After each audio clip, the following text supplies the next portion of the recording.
Hello friends, good morning সবাইকে। দেখো আজকে আমি একটা মিক্সড সবজি করব কাঁঠাল বীজ দিয়ে আর সমস্ত সবজি দিয়ে। তো ওই জন্য আমি একটা কড়া গরম করে প্রথমে একটু রাঁধুনি আর জিরে একটু ফোড়ন দিলাম। ফোড়ন দিয়ে তার মধ্যে দিলাম কাঁচা লঙ্কা, তেজপাতা আর দিলাম একটু আদা কুচি।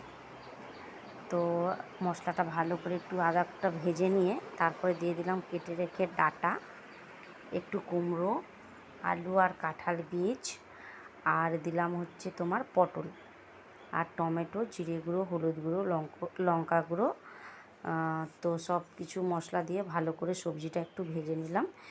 সবজিটা ঢাকা দিয়ে দিয়ে ভাজলাম। ভাজতে ভাজতে অলরেডি সেদ্ধ হয়ে গেছে, তাও আমি সামান্য একটু জল দিয়ে আরও বেশ কিছুক্ষণ মিশিয়ে নিলাম।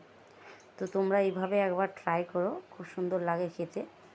এরপর দিলাম উপর থেকে 1 চামচ মতো চিনি। ডাঁটা আর কুমড়ো আছে, চিনিটা দিলে খুব সুন্দর লাগবে। চিনি